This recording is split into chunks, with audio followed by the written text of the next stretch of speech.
कल राज्यसभा में बजट पर बात करते हुए वित्त मंत्री निर्मला सीतारमण जी ने मेरे बयान को लेकर काफी कटाक्ष किया और यह भी कहा कि मैंने हाउस को मिसलीड करने की कोशिश करी। मैंने जब उनके सवालों पर जवाब देने के लिए अनुमति मांगी तो मुझे इजाजत नहीं दी गई। इसीलिए मैंने सोचा कि इस वीडियो के माध्यम से सीधा वित्त मंत्री जी से बात करूं और दूध का दूध पानी का पानी करने का प्रयास करूं। सबसे पहले तो मैंने अपने दिए गए भाषण में जो यूनियन बजट 2025-26 पर मैंने बात रखी उसमें कई मुद्दे उठाए थे, जैसे कि रेल यात्रियों से जुड़े संबंधी समस्याएं, जैसे कि मिडिल क्लास के फाइनेंशियल चैलेंजेस, जैसे कि डोनाल्ड ट्रंप एडमिनिस्ट्रेशन द्वारा लगाए जा रहे ड्यूटीज एंड टैरिफ्स और गिरते हुए रुपये की बात रखी। इन विषयों पर वित्त मंत्री जी ने कोई जवाब नहीं दिया, लेकिन हां, मेरे द्वारा समझाए गए इनकम टैक्स रिबेट के एक उदाहरण को लेकर उन्होंने कई सारे बयान दे डाले। सबसे पहले तो मैं यह बताना चाहूंगा कि मैंने जो बात कही थी मैं आज भी उस पर पूरी तरीके से कायम हूं। ये 12 लाख रुपए की जो टैक्स रियायत दी जा रही है सरकार द्वारा, ये ना ही टैक्स एग्जेम्पशन है, ना ही टैक्स डिडक्शन है, सिर्फ और सिर्फ टैक्स रिबेट है।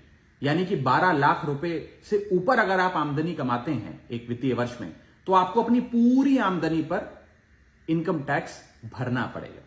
मेरे इस कॉन्सेप्ट को समझाने के लिए दिए गए उदाहरण को वित्त मंत्री जी ने टेक्निकली उसे उलझाने का प्रयास किया, उसमें मार्जिनल टैक्स रिलीफ का कॉन्सेप्ट जोड़कर यह सिद्ध करने की कोशिश करी कि मेरा उदाहरण गलत था।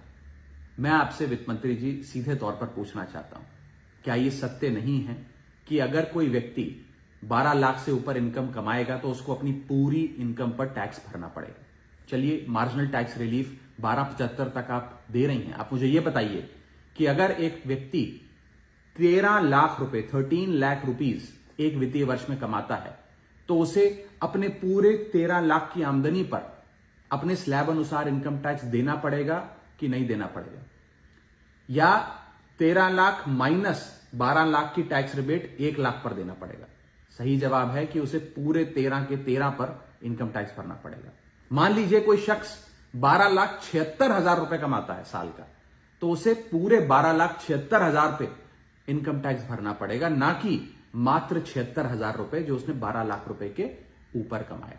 यह टैक्स रिबेट का कॉन्सेप्ट समझाने के लिए मैंने एक उदाहरण दिया था और मैं आज भी उस पर कायम हूं कि 12 लाख रुपए से यदि 1 रुपया भी आप फालतू कमाते हैं तो आपको अपनी पूरी इनकम पर इनकम टैक्स देना पड़ेगा।